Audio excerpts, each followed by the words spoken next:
TFM.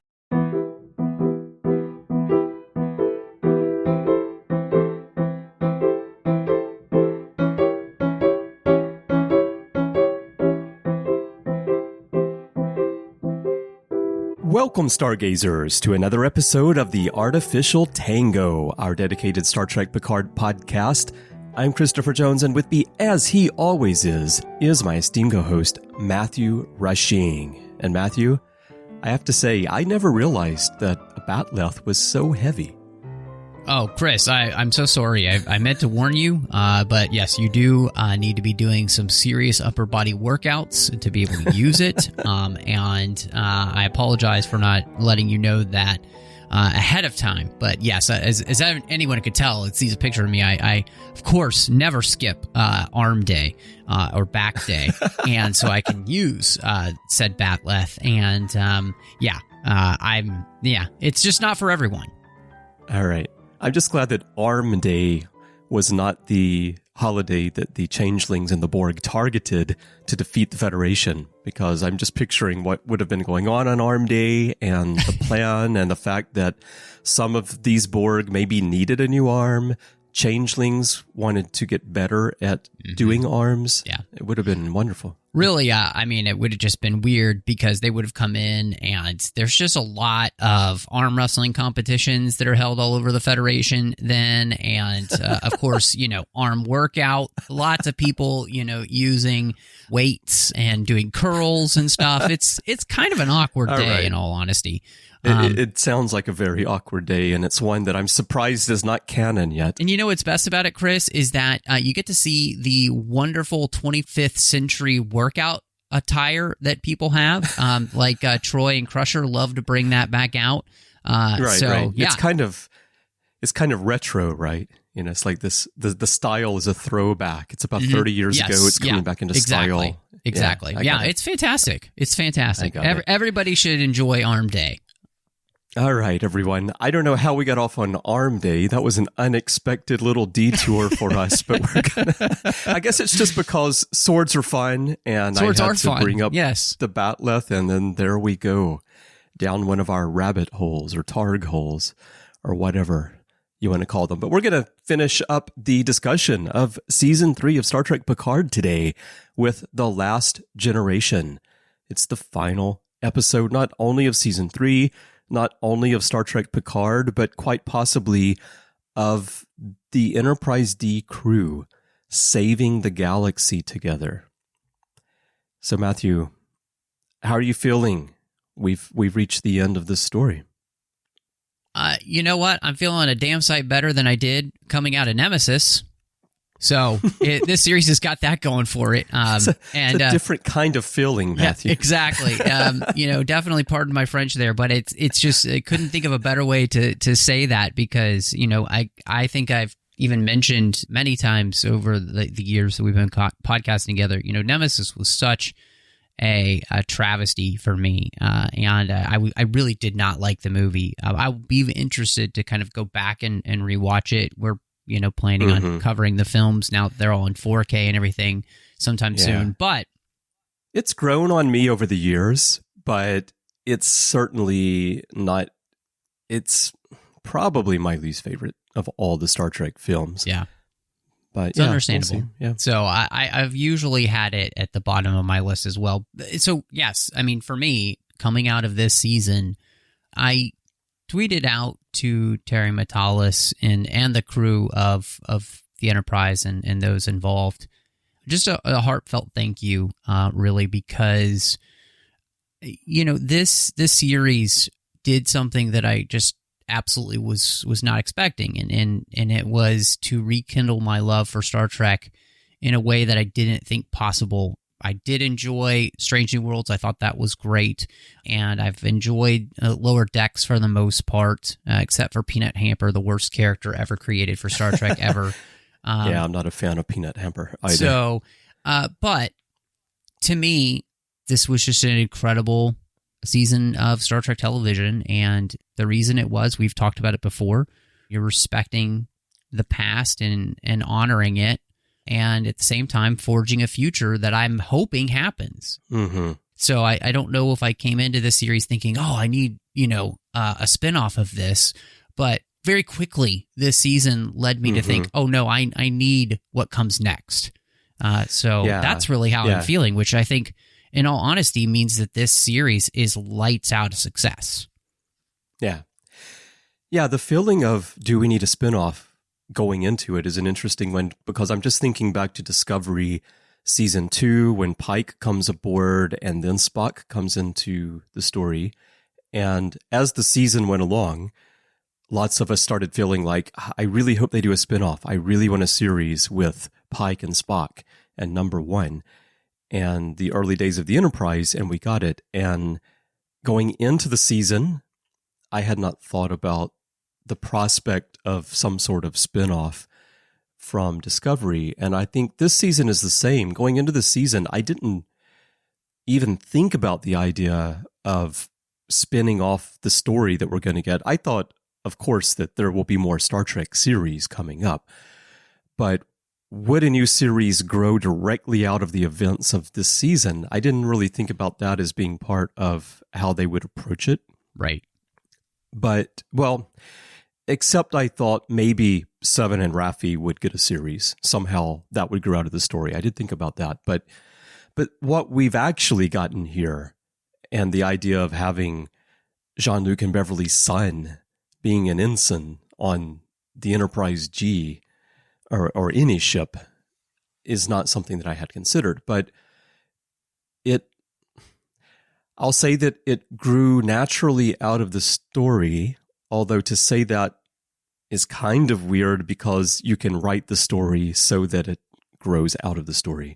Right. So it's not necessarily like it organically grew out of it. It feels very much like this story, especially the final phases of the story, were designed to set up a spin-off series. Yeah. No, I mean, I agree with you. And I think one of the things that, Matalas had talked about in an interview there for Variety, he said, that for him, this season, the season's all over, right? And so, but he felt that it was a very important, in a fanboy sense for him, he wanted all the action figures to be placed neatly back on the shelf when they were done. Right.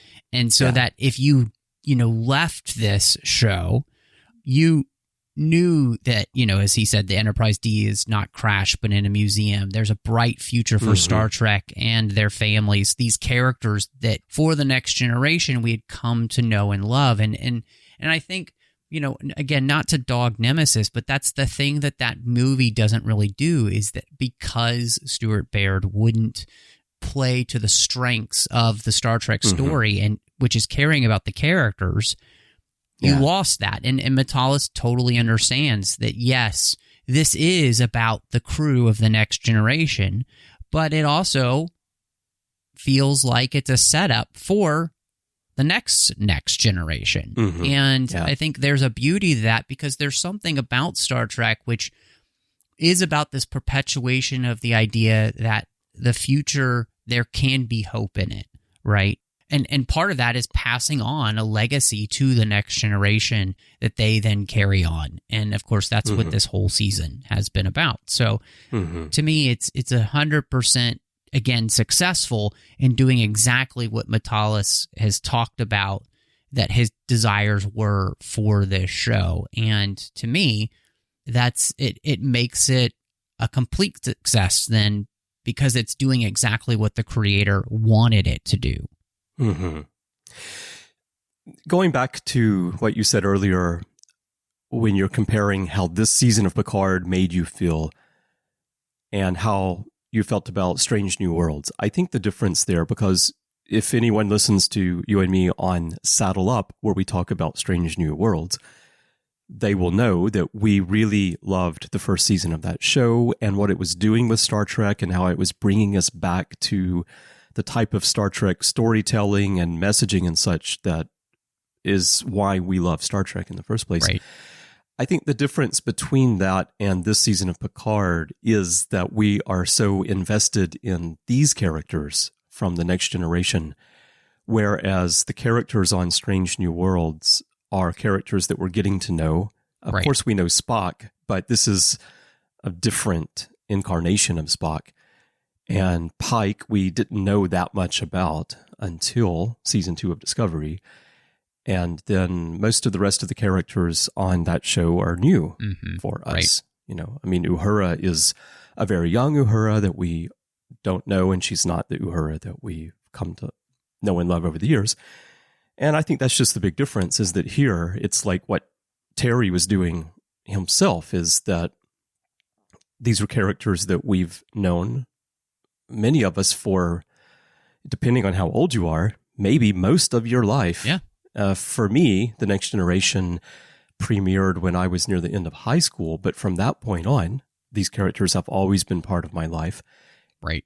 So there's like a secret seasoning in this season of Star Trek that enhances it for us in a way that hasn't been possible with the other Star Trek that's been made in recent years. Well, and I think too, you know, we talked about the way in which that season of Strange New Worlds had really kind of mirrored older seasons of Star Trek, especially. And I think it really mirrors Enterprise the most, in the sense of there is a through line of stories that are happening for the characters, but they are also one-off adventures that are happening throughout the season. Whereas this specifically was meant to be a 10-part movie to send off this crew in the way that it was meant to. And I think what's interesting about that is, in many ways, you know, Matalis realized that for TOS fans, you know, you had been given 6 films to send off the original series crew. And the final film put a nice bow on everything for them. Yes. Well, and when you think about it, all of those films are 2 hours, right? So you've got a 12-hour marathon that you can do that gives you the end of their stories. And so that's exactly what we're doing here.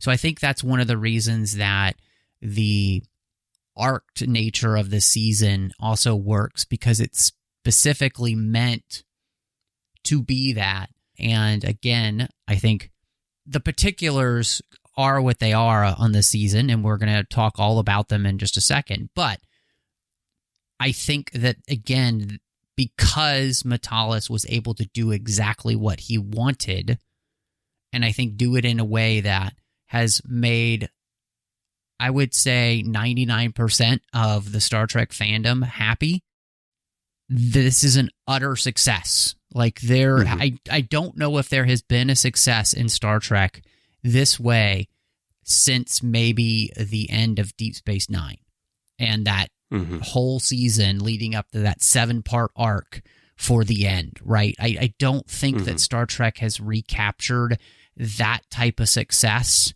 in storytelling, where fans were left just wanting more, especially of a crew and their story, in that way. So, yeah, I mean, that obviously shows my bias against, I think Voyager, and I think Enterprise's 4th season was phenomenal, and of course, until they ruined it in the end with a really that doesn't count, terrible last episode. Yeah, exactly. But and again, I thought that was a great last season, but when it comes to absolute success and pulling exactly what you want off as the creatives, and us having read The Companion, we know so much about what they were wanting to do on Deep Space Nine. They nailed it, right? And so I think, again, that type of storytelling success hasn't been seen till this season, and it's really impressive, if you ask me. Yeah, I mean, I think we're a bit biased in the way that I do think that the fan reaction to this season, it has gotten the boost from the nostalgia, because there's so much stuff in here that if it were done in a different context, I'm not sure it would be as well received. But because it's this crew, it's this cast, it's this ship, the Enterprise D, it's all this stuff that we love, we are embracing it with so much joy that it really, I think, makes the story work. Whereas if this were a general story and you look at some of the parts of it, you might feel like it doesn't really hold together at all times. There's a lot of stuff that goes on that's doesn't really make sense if you examine it, but it's there to make the next part of the story work or to move us to this point or that point. But for me, it's all stuff that I'm happy to overlook and just enjoy the ride. And I think that's one additional reason why this season has been so over the top wonderful for so many fans, but also why I do see some fans nitpicking little things about the story. Most of those fans tend to be people who do that all the time, though, I've noticed. I think...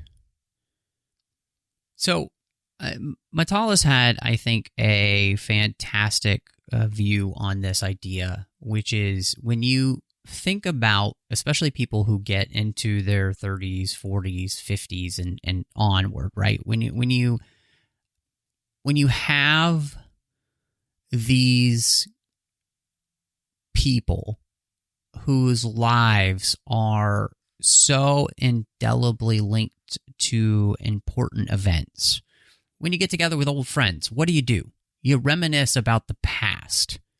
And Matalas talked a lot about this in this interview he did. I think it was for Variety. And I, so in many ways, referencing the past or talking about the past or bringing up the past or, right? Like, this is what we do as human beings.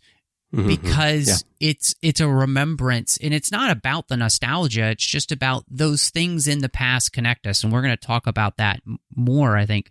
But that's where we have this really kitschy word to talk about this, and we call it nostalgia.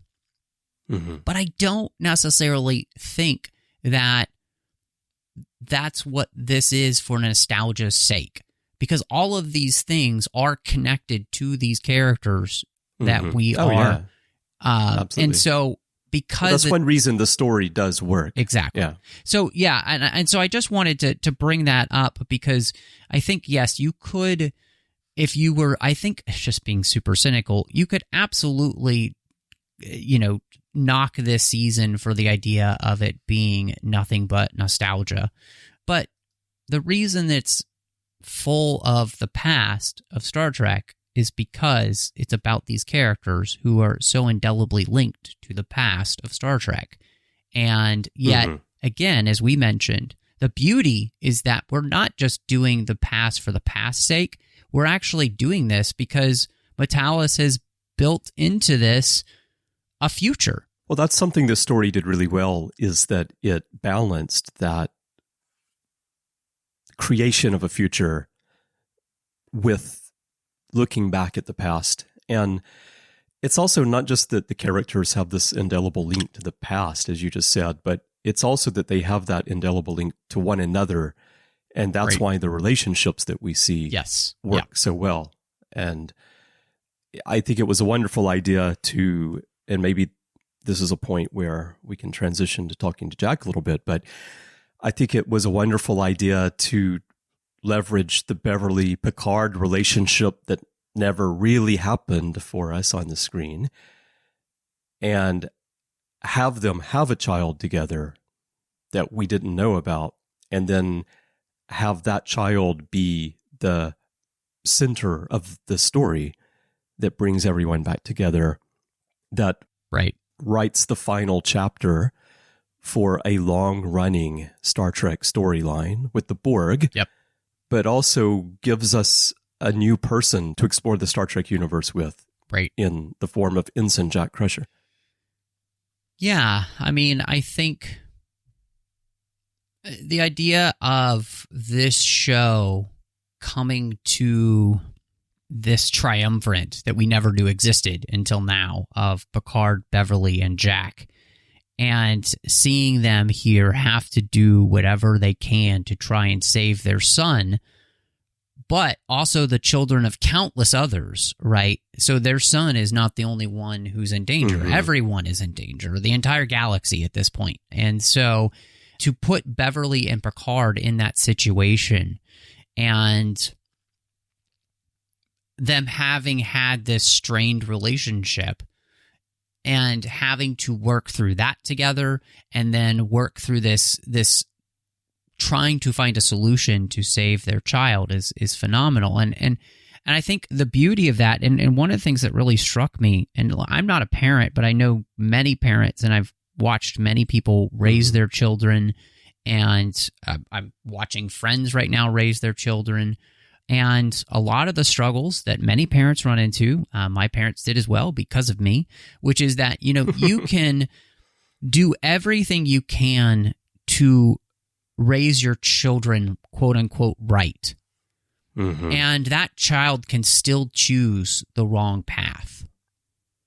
And, what's interesting to me is that this story really becomes that proverb which says, raise up a child in the way he should go, and when he's old, he will not depart from it. So this is exactly the story we get here, because the heartache of a parent who's watching their child go down a path that parent knows is not going to bring them joy or happiness or peace or any of those things because of your experience as a parent is something that I've watched many people go through. And having been the person who was on the other side of that, being the child making those choices and then coming out the other side like Jack does here, I think it's a really beautiful and really well done story that they've allowed these three characters to play out. And it's very clear here that Terry is a parent, who has these, I'm sure, same type of feelings of you're doing everything you can to raise your children well, and you're just praying to God that they turn out well and make the right choices. Mm-hmm.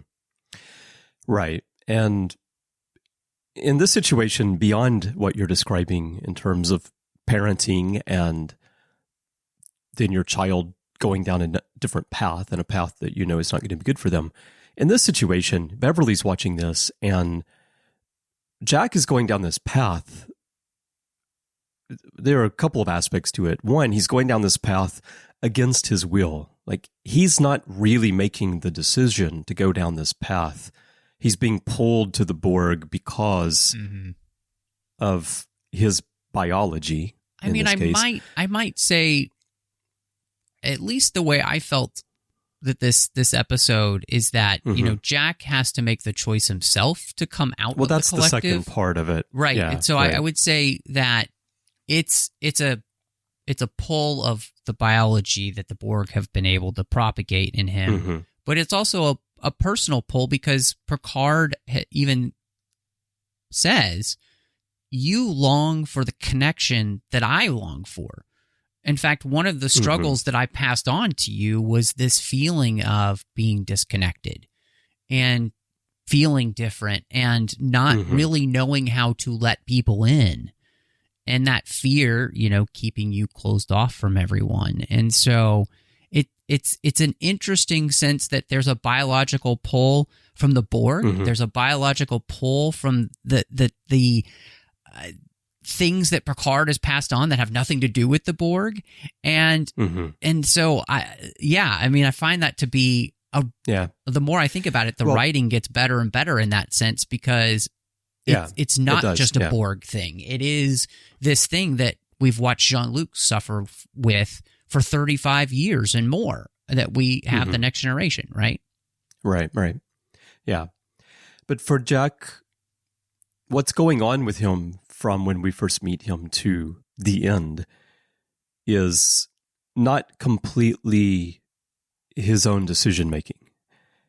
Whereas, like, if you raise your child, human parents, we raise our children, and if our children go off in a direction that we know is wrong for them, it's going to be destructive for them, they're making that choice themselves. Someone might be influencing them, someone might be pulling them that way, but they're making that decision. Whereas with Jack, there was something else calling out to him. There was something, besides the voice, there was probably something innate that we couldn't see, he couldn't see or feel. It's just something instinctual pulling him ultimately back to the Borg Queen. And Beverly's watching that, and because of the history with the Borg, she knows that something is pulling him in that way as well. Right. It's not purely like she raised him in one way and then he rejected that and went off in another direction.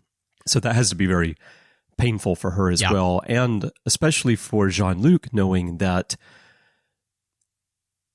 whatever that is that's happening, once they know that the Borg have implanted something, Jean-Luc knows that he passed that on to Jack, and therefore he is responsible.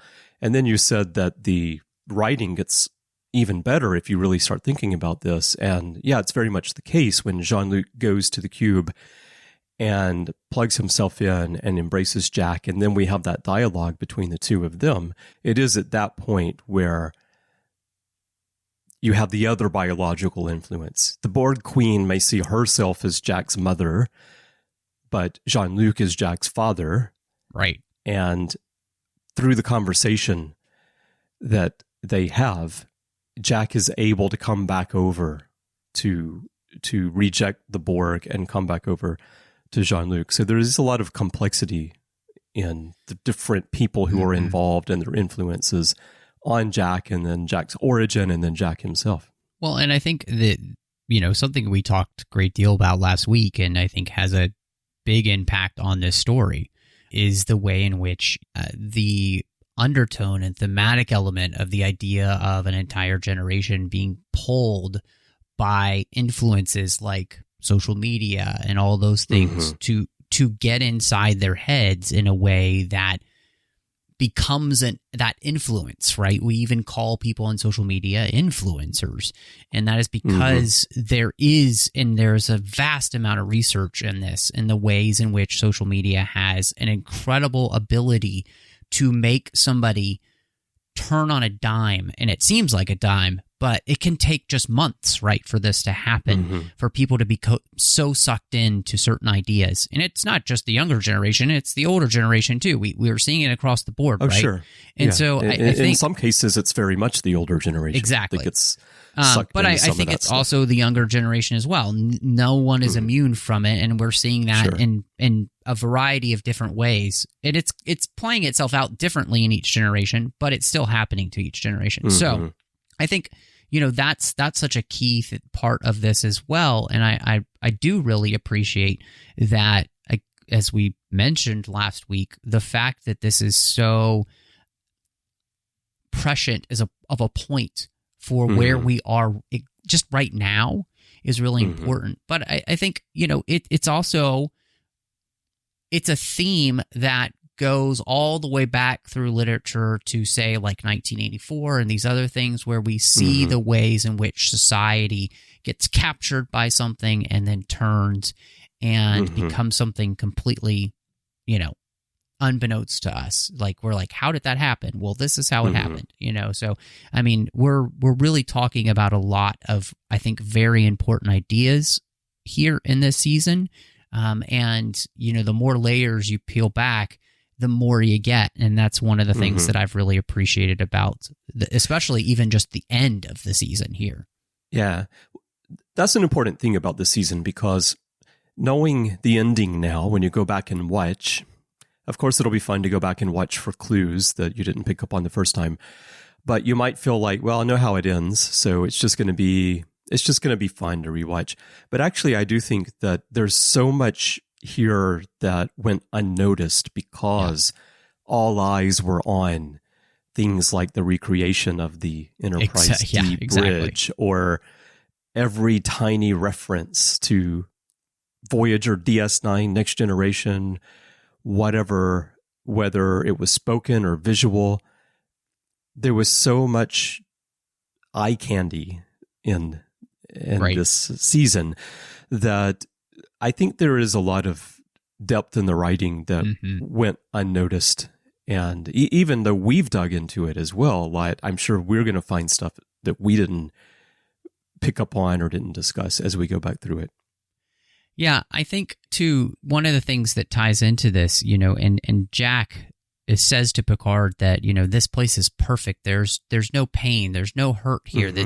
And I think the beauty of the season, tying into all the things we've been discussing, was the way in which we are watching, I think, especially a younger generation, look for connection and acceptance and perfection. And I put that in quotes. And they're willing to accept lies to do it. The ways in which we're willing, and the things we're willing to do to ourselves to try and find what we think is missing, and how dangerous it is, right? And I think Jack here obviously is somebody who's willing to change every single part about him to accept this lie that what he's found is perfection. And as Picard calls it, there's this euphoric feeling that comes with this, but it's really a lie. It's not actually the truth. And so I really love that. Yeah. And actually that scene mirrors Jean-Luc's own experience when he was in the Nexus in Generations. And he quickly pulled himself out of that with the help of Guinan, of course. But it's similar. I didn't think about it until right now, but it's similar to that scene for Jean-Luc, what Jack is going through here. Yeah. About the young generation and what this story is or isn't saying about them, what is the message here? I've seen a number of fans ask a legitimate question, which is, why does the modified Borg DNA only activate in people who are 25 or younger? And you and I discussed last time, it's not going to be the same for every alien species, but just to make it something you can grasp in storytelling, keep it simple, age 25 here. The beginning of this episode really reinforced to me the idea that there is a message in this season about what is happening, I would say, with discourse in society and how it's being driven by a younger generation that often lacks the life experience to have a fully, like, a well-rounded view and message in what's being discussed. And it's just at the very beginning of this episode where we've got the broadcast mirroring Star Trek IV, where in this case we've got Pavel Chekhov's son, Anton Chekhov, lovingly named, I'm sure, after Anton Yelkin. Yes, absolutely. Who unfortunately died and played Chekhov in the JJ films. But the message was, this is President Anton Chekhov of the United Federation of Planets, broadcasting on all emergency channels. Do not approach Earth. A signal of unknown origin has turned our young against us. And then, of course, the message goes on from there. But it was just that portion of has turned our young against us, because I do think sometimes in society these days it feels like there is a battle forming between generations in a way that I feel we haven't seen in the past. And I, of course, have only lived 50 years myself, so I don't know centuries ago what kind of generational battles there were, but I just do know that in my lifetime, it feels like there's a bit more of a rift than there has been in the past. And I do feel social media discourse is responsible for a lot of that, and news media is responsible for a lot of that, because, editors are writing headlines in ways that are designed to separate people into groups and pit people against one another, and people don't read the details anymore. And so that just stood out to me here, and it feels like at the end of this, when the Borg cube is destroyed, I loved that, and Jerry Ryan played this so well, I loved that there was restraint from the Starfleet officers who were not Borgified yet, as the young people were retaking the bridge, and there was a restraint, and as soon as they came back to who they were, Seven just hugs Sydney. It's okay, it's over now.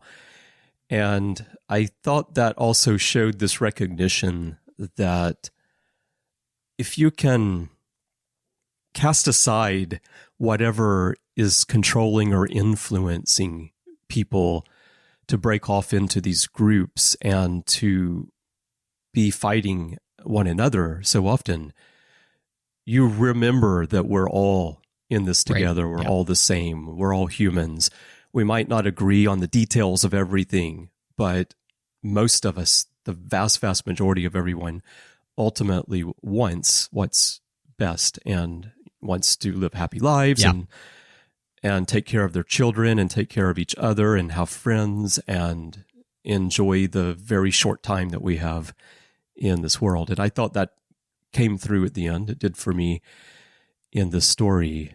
And it's another way that I feel that this story talks so much about family and direct family, biological family, blood relations and such, but it also talks about the bigger family of, I'm going to use the word humans. I know they're not all humans, but just everyone involved, in Starfleet and the Federation here. Yeah, I think one of the things that really sticks out to me, this idea of capturing the hearts of youth is, in all honesty, when you look back at history, the way to make massive changes in societies is to capture the youth and divorce them from the past, which means divorcing them from their families, from their parents. And the reason you're able to do that is because our brains are very impressionable as we grow. So what we are taught and how we are taught it and all of these things has a massive impact on how we turn out. This is why the battle for every generation is so important. This is why parents are so important. Like you were saying, this is why families are so important. And I think that's what this whole season has been about. On top of that, I think, it really comes down to true connection comes from true love, which is always sacrificial and unconditional. And neither of these things can come by force. They're gifts that we give to one another. And that's exactly what wins Jack over is Picard, Jean-Luc being willing to go back into the collective and tell him, even if you won't leave, I'll be with you to the end. And that sacrifice, that love is what makes Jack realize what I've been searching for my entire life is this. And the beauty of that is that Picard himself, Jean-Luc himself, would never have been able to make those statements unless he had been through what we went through in season 2, right? And so there's a real beauty in the way in which this specifically, Metalis was a part of season 2.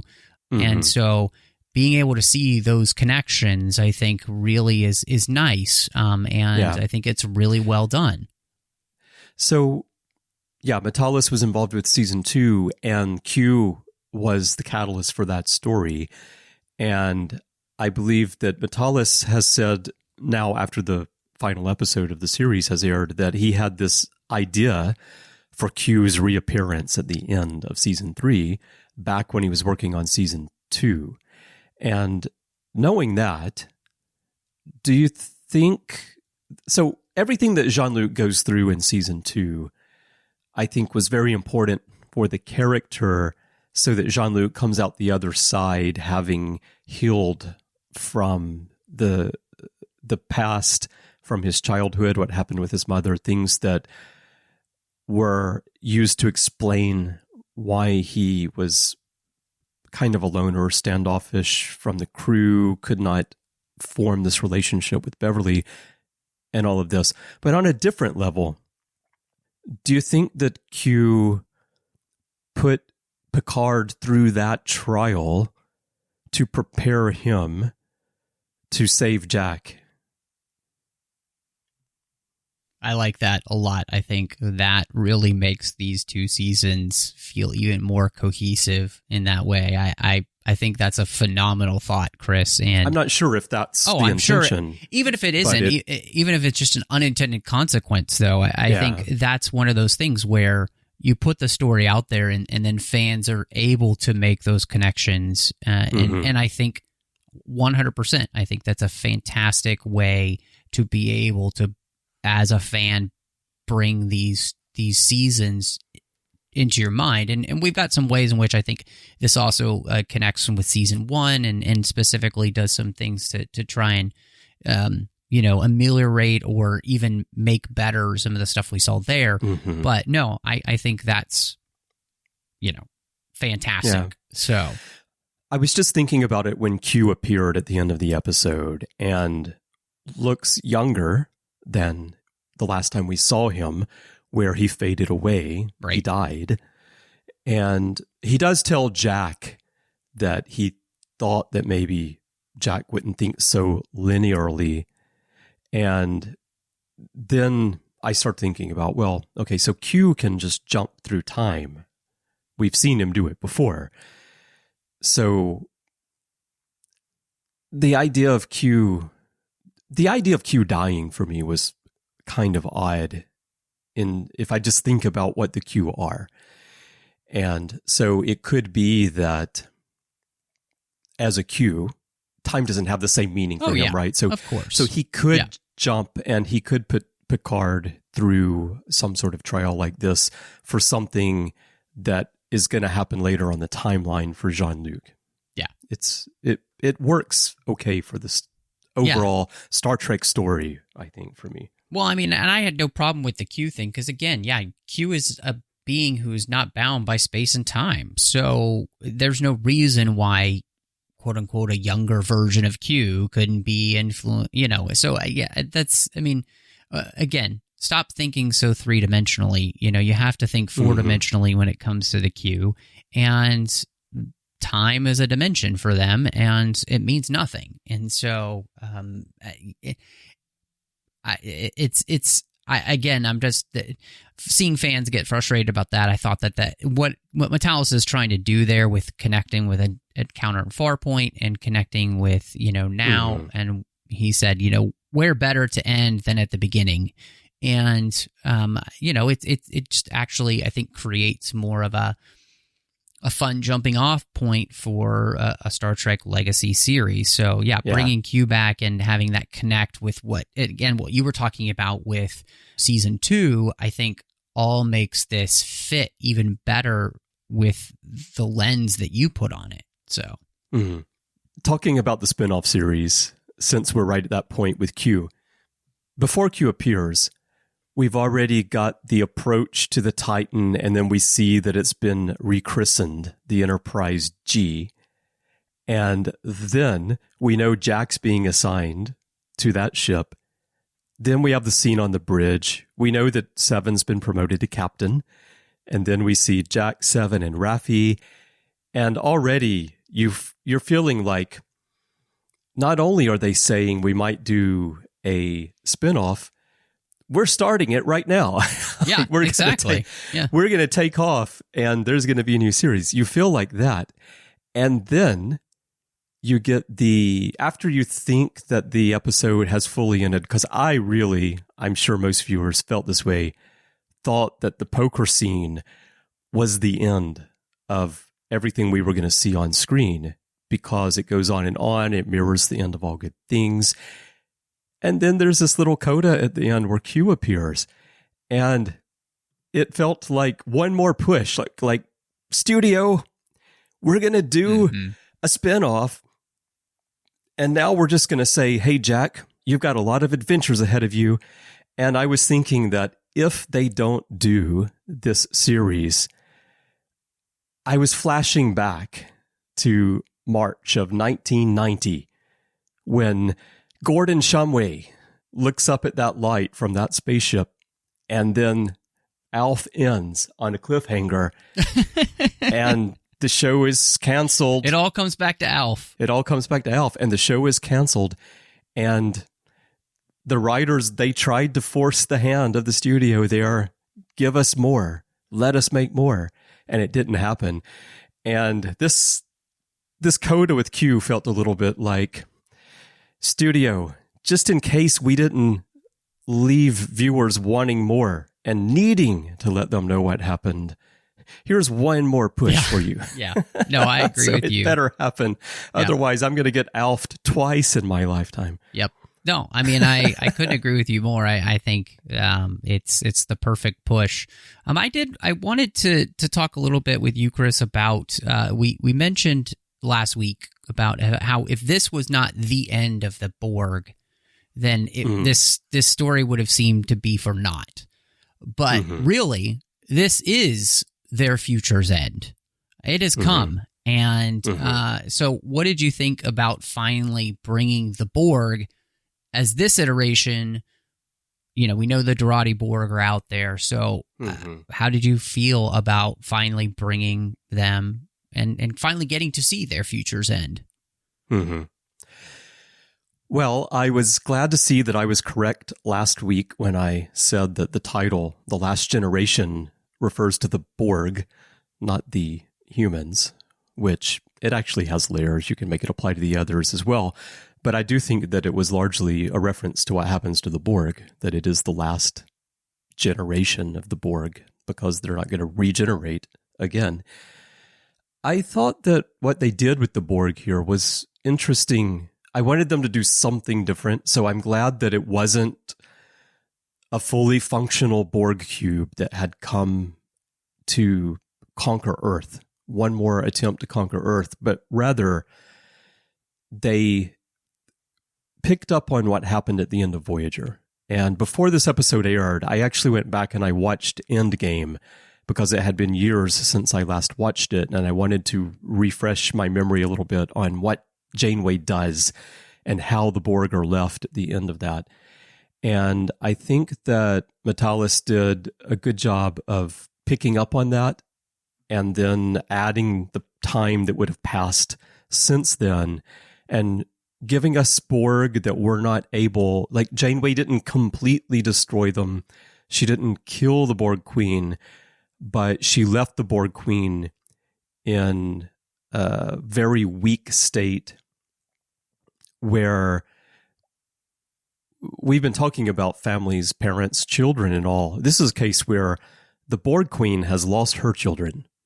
So she's just there alone. She's having to cannibalize what remains of her drones I was about to say, stay alive. She's not just lost them, she's also been cannibalizing them so she can stay alive. So Right. Great parenting. Yeah, I thought the portrayal of the Borg here, I think it was important to have a weakened Borg because if it was a full-strength Borg Queen and Borg Cube that came through and they fully controlled the fleet, it would have been a little bit difficult to see how the TNG crew and the Enterprise D would save everybody in a way that's believable. Right. And I do have questions about how the Borg Queen and the Changelings came to work together and how all that played out. And I'm a little bit disappointed that we didn't get a little more resolution to that. I suppose that it'll be something that can be explored in novels, and all of our friends who write the wonderful novels can flesh that out in a way that will be very interesting. Yeah, I think that on that specifically, I think the way that they did this and the way that you were kind of going down that road about, the fact that Janeway did a number on the Borg in Endgame and, with the Queen basically being left alone, she has very few drones left, literally very few drones left. It makes sense that she would have to find a partner for this. And when Jack reaches out to her, and we don't know exactly when that was, but it sparks in her the realization that this plan could actually come to fruition. And so I also appreciate about this because I was thinking about in my mind in the ways in which this actually makes sense that they would have specifically set up Federation Day and the ships that were going to be involved there to ships that they had been targeting, that they wouldn't have been able to try to assimilate all of Starfleet. I saw people complaining, why is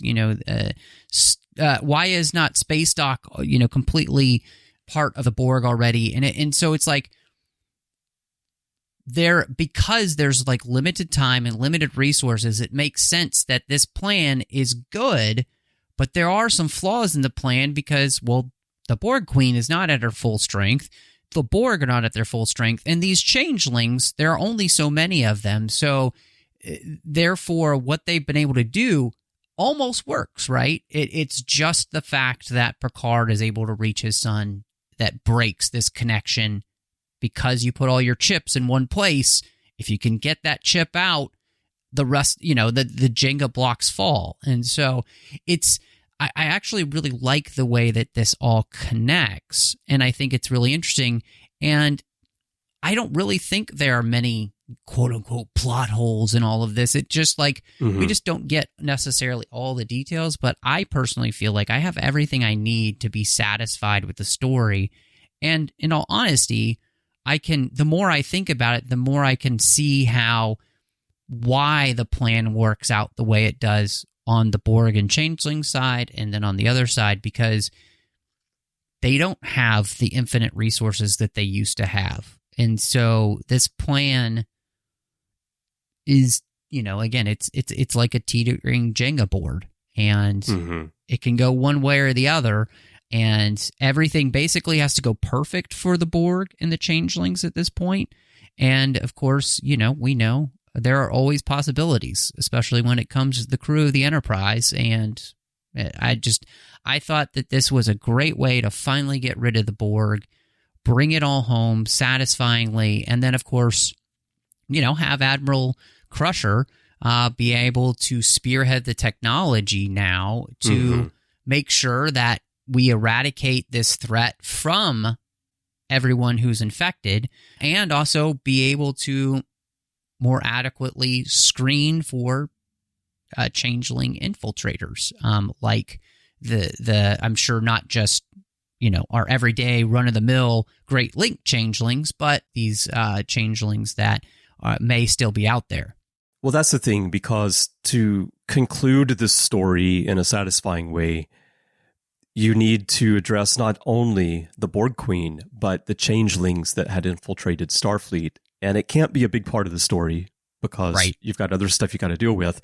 So I like that they did just throw in that one little bit about the fact that Beverly had created a way to screen. And so it's just saying that, yeah, we're going to find all those changelings. We're going to get rid of them as well. We're going to clean the house and move forward from day one here, without it having to be explained, and without them having to go on a hunt or anything like that. The beauty of that is that you've already kind of set up the fact that this would be possible, because Crusher did intensive study here in the season about these changelings to kind of figure them out. So they have a few different ways now for her to be able to basically put the code in transporter-wise across the fleet to look for, the molecule that was used that has that half-life. How easy would it be to be able to figure that out now? Because that's not something you could hide as a changeling. So, to me, again, the beauty of this is, like you said, we're picking up on every single Borg story, and we're bringing this to a close. We're finishing it out. It's done. And I think, because that's the case, I'm satisfied with this being the Borg and finally putting the Borg to bed. Bye Borgie. I do hope this truly is the end of the Borg, and that they resist the temptation to use the Jurati Borg to somehow bring Borg back into Star Trek stories again, because we don't need that. Really, time to move on from the Borg, I feel. And the Borg were really interesting in The Next Generation. First Contact, fantastic movie. But as Voyager went on, the Borg became less and less interesting as they became more and more like another villain that you can work with, negotiate with, who's always pursuing Starfleet and all. And I think that what we got in this season was an effective way to put them to bed, because it tied back directly into Jean-Luc's history with them and the experience of the whole TNG crew. And these are the characters that should write the final chapter for the Borg, because they're the ones who were there when the first chapter was written. Right. And I do hope that this will be the end of it. And that's why, of course, Seven needs to be a part of the story. And that's, that I think, legitimizing her being here makes so much sense. Which, speaking of Seven, what did you think of the story of them retaking the Titan and the way in which they're able to use the cloaking device that we've got and all of these type of things to be able to enact enough of a resistance to kind of keep the Borg from being able to destroy the starbase even quicker? I thought it was great. I mean, it's what I would expect from Seven's character. Jerry Ryan played it wonderfully. I think it reflects the time that Seven spent in the Delta Quadrant on a ship that was outmanned and often in danger with no support. I think it reflects the influence that Janeway had on Seven, because that's a good point. She has that toughness that Janeway had in the face of danger, and make a decision and do so in a caring way as well. I think you see how Seven talks to the cook who has to be the pilot, and she, orders him to your station, but she also listens to him, and she also encourages him a bit. Like, you can do this. And I think that's how Janeway nurtured her crew. So I think I see a lot of Janeway's influence in Seven. And I think that if you go back and you look at Seven through the Voyager series and how she grows, and then what we've seen of her so far in Picard, it makes perfect sense for her to become a captain, because she has that special quality that captains have that other officers don't necessarily. It doesn't mean other officers don't have great qualities, but there's just something about people who rise up to be a captain that's different. And you see that in Kirk, and the fact that Kirk rises to admiral, but it's actually as a captain where he can contribute the most to Starfleet. And I see that in Seven. And so I think she's going to be a wonderful captain. And the final redemption, I said last time that I wanted Shaw to have a little bit more of a redemption moment than what we got in the previous episode. And then we did get that here, where we find out what is said in the log that we had been seeing redacted in the final credits all season. We finally get to see that. And what I love about it is that he recorded that log before all this big adventure happened. Right. And so even then, he felt this about her, even though he was not yet willing to say it to her face.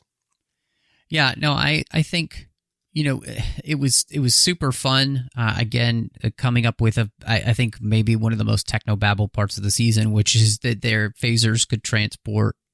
I thought that was cool. I thought that was like, wow, that's a clever solution to a problem and to avoid harming your young crew members. I thought it was great. The idea that you would be able to do that, of course, using the prefix codes to be able to scramble the shields of the fleet. That was, great callback there. And I thought all of that was wonderful. And I couldn't agree with you more.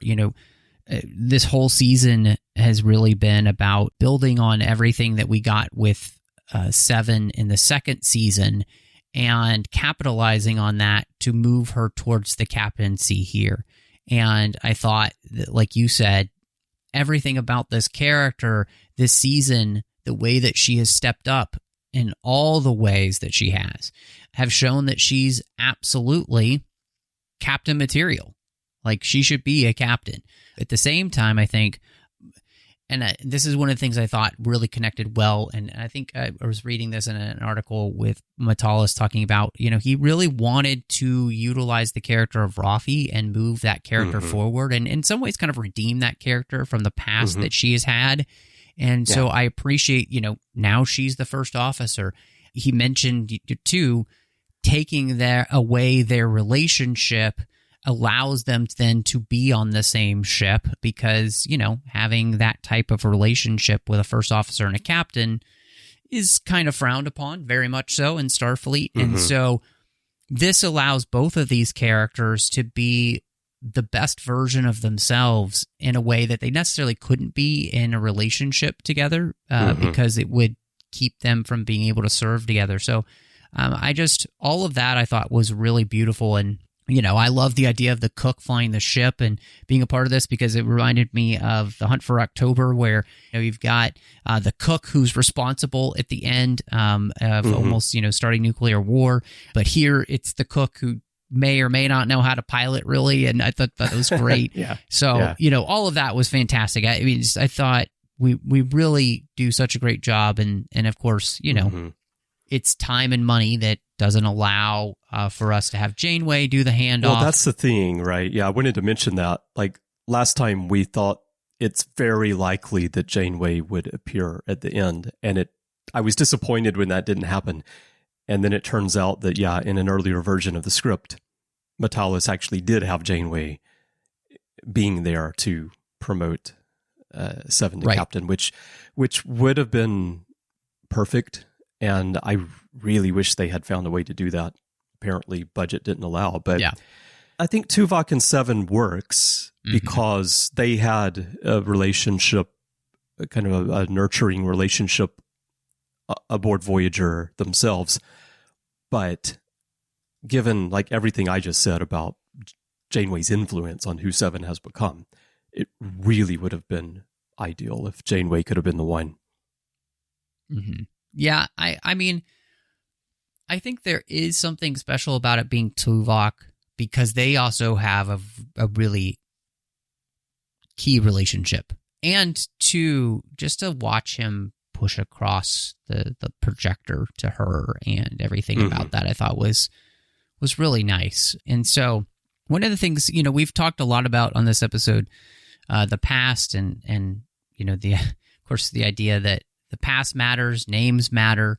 And I thought that, one of the things I just wanted to hit on really quickly is that the past of this works from many different levels, right, in this season. And one is that the past of Star Trek matters. And I think that Metalis and the writers here, they've lovingly crafted something that completely respects and honors all of Star Trek that we've seen in the 24th century, and from Enterprise, TOS, and at the same time lovingly move Star Trek forward. And fans love this. We love when we're respected, when what we care about is respected, because the past does matter. I mean, the beauty of having the warp of the Enterprise D look like the old school warp. The fact that, like you said, Anton Chekhov, we're honoring Anton, who died, and naming this character then, and for him.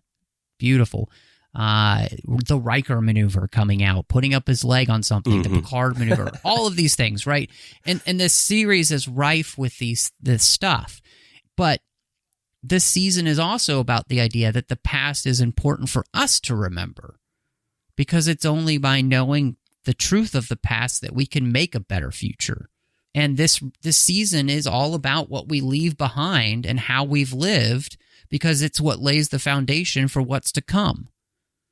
And there's something so beautiful in that, because then you cap all of this off by saying, yes, names mean something, because these things become symbols of what we hold most dear and are worth remembering. It's the reason why every civilization puts up monuments to important things, because we need to be reminded, right? And so I was just really blown away by the way in which this theme came across so beautifully in this episode, and I think worked to, in all honesty, absolute perfection. Yeah, no, absolutely. And capped off by us getting the Enterprise back, because names mean almost everything. Yeah. I do have to ask you, because there's a lot of fun things that happen as we escape the cube. And what did you think about some very fun revelations that we get from characters, and just there's just so much that happens there that I just loved. Yeah. The whole cube sequence was it was interesting to me. I guess one thing I want to ask you about related to that is, how do you feel about the Enterprise D flying as it did through the inside of a Borg cube? Mm-hmm. First of all, they do the classic Star Wars Death Star. You got to fly to the middle and blow up something, and then you got to escape. Sure. But I don't know. I'm trying to think how I feel about it, because it was fun to watch the Enterprise D, but I feel a little bit weird seeing the Enterprise D fly like a ship in a video game, because it just doesn't feel like that's how that ship flies. But this is something that we've seen more often in modern Star Trek. Sure. We see it in Strange New Worlds also, where the 1701, no bloody A, B, C, D, E, F, or G, is flying like it's in a video game. How do you feel about that? So I think that I don't really have an issue with it, because, this makes sense, right? These ships are in space. There's no resistance. And so to be able to turn on a dime like this, and especially with Data at the helm, who is able to compute a massive amount of data per second, right? And do it by gut now. Yeah. So I think that part is something that makes complete sense to me. I have no issues with that, honestly. And, in all honesty here, Matalas is definitely using the finale of Return of the Jedi as his basis for how the story plays out. It's structured similarly in the sense that we have 3 different storylines going that we intercut between, and all of them are dependent on each other working. So Matalas is absolutely riffing on Return of the Jedi, which again, I have no problems with, because I think he pulls it off well. And I think the flight of the Enterprise D, I think the beauty of it is that it actually made the Enterprise D a better ship, because we were able to see it not be such a lumbering thing. And I think that's something true. That, unfortunately, I believe that the Enterprise D has always kind of suffered from, because, of course, that's all that they could do at the time. And that wasn't their fault. It's just that was the reality of it was a TV show when they were shooting a model. So exactly. So you just didn't have that ability. And of course, Voyager changed a lot of this, with using more and more CGI and what the ships could do. So I think it works really well, and I thought it was really fun, and I didn't really have an issue with it. And goodness, wow, a lot has happened in 20 years for Beverly. So yeah.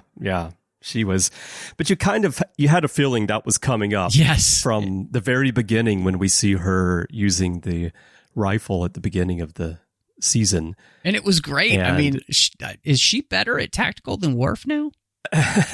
Maybe, at least on the D, because Worf prefers the weapon systems on the true. E. Yes, he does. Yeah, he really does. Yeah. Speaking of Worf, I love one of the best moments, I think, of the episode is Worf falling asleep in the chair when they get back. Because it's like, I've used all my energy, all my warrior energy, and just start snoring there at the end. Yeah. Well, and, swords are fun, as we've mentioned. Yeah. So, I thought that really worked. Just the interplay between him and Riker was perfect in this episode. And it felt right that it was those two, along with Picard, doing this together. Their scene together was so emotional as he's telling them goodbye. And, it's a little bit different for each character, but it fit perfectly with who these characters are to one another. So I thought, the way Matalas used the characters for this final episode was perfection, because then to have Troy be able to, very Nemesis-like, know where they are and then fly the D, not crash it this time, which is redemption for her for in the fans' eyes, right? Because so many people have complained about that.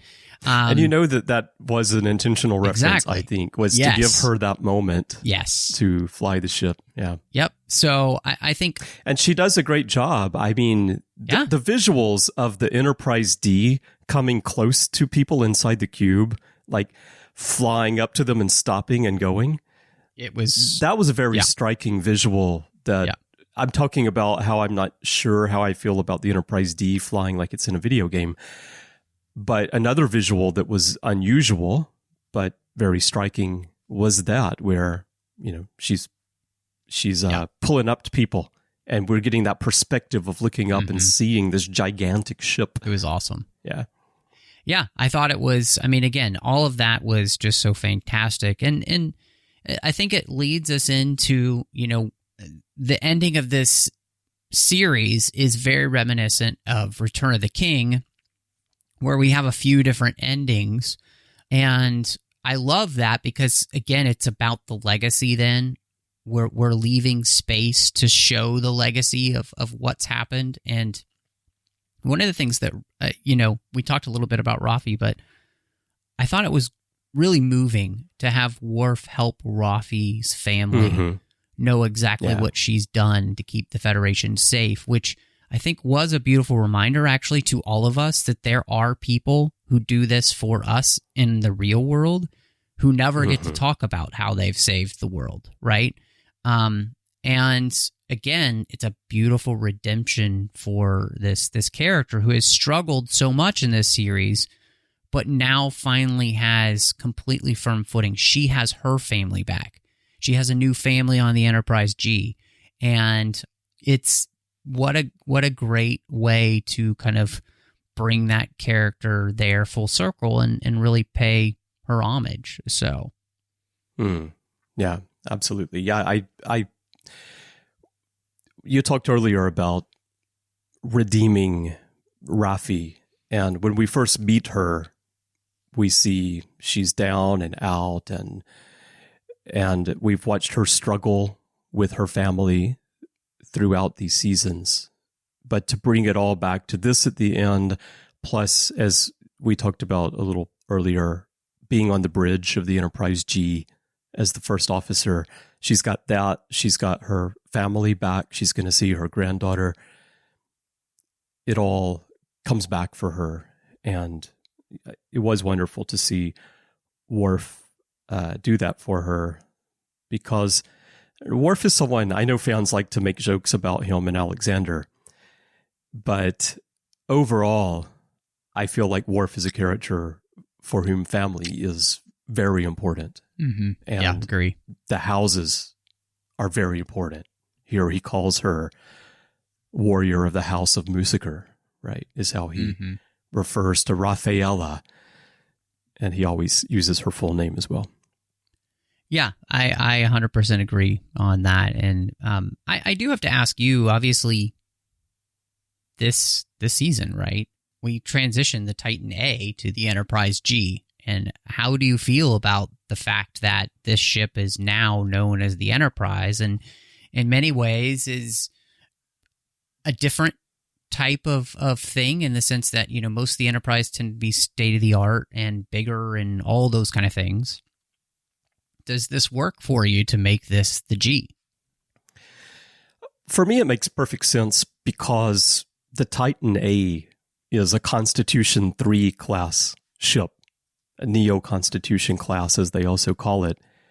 And it just takes us back to the fact that the Enterprise was a Constitution class ship. So it makes perfect sense to me that we would, as we're bringing things to a close and opening new doors, but we're reflecting on the importance of history and events and relationships in life, it makes sense for me that for Starfleet, they would bring this back full circle as well, to where a class of ship that's a Constitution class would get the name Enterprise.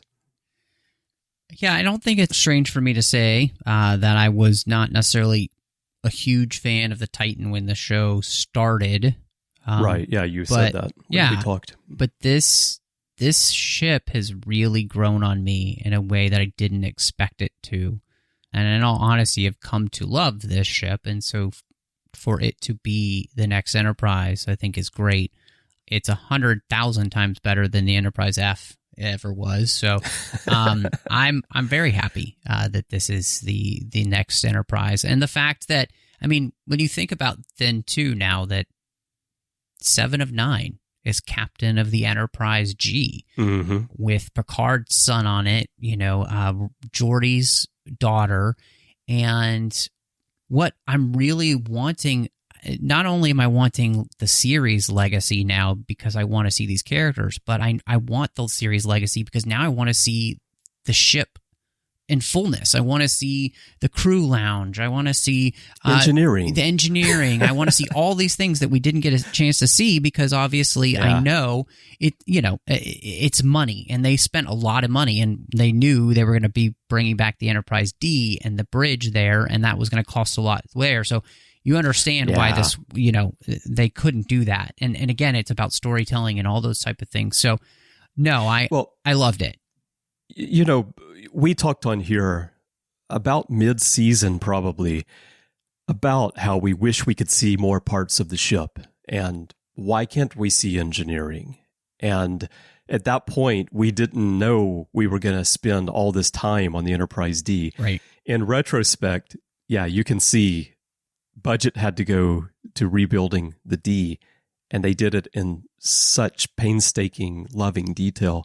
That cost a lot. And it's a real shame that they then disassembled that bridge. I wish they could have built it in a way where it could have been transported and at least reassembled as some sort of museum piece. Exactly. It should have been. I'm surprised that the, it seems like to me, if you're the studio, why not keep that? So that, you can turn it into a tourist attraction and make some serious bucks off of it. But anyway, you could. Can you imagine if the Smithsonian had the Enterprise D bridge in there as well? Be amazing. The other thing about, and we are going to be wrapping up here soon, but I loved the way this ends with the TNG cast spending a lot of time together, shutting down 10 Forward Avenue night after night because they're back together. And it's almost like they don't want to let that go. The idea that, Riker and Troy are planning a vacation because they're reconnecting and just, of course, ending with poker, I thought was beautiful because this time we know they're going to stay together. They're not going to be apart from one another. And I'm, kind of hoping this finally means that Beverly and Jean-Luc are actually a couple now. Now, you don't think they're all going to move to Orlando together and get a timeshare, right? I don't know. That's an interesting thought. It seems like that they could all do that, and then they could share it back and forth when they need to and everything. But it's not bad. But I just, again, the ending to this in that way was just so poignant and so fun, and just leaves you with joy. And say what you will, leaving fans with joy for whatever they're watching, I think, is something that we have so little of these days. And I was absolutely, adoring the ending. I just, where we left is, it makes me feel happy every time I've watched it. And I think I've seen the episode 3 times now. Every time I've watched it, I've just come away with a big, stupid grin on my face, which is exactly what you want with this cast, with this crew. Yeah. And it's exactly the opposite of how I felt at the end of Alf.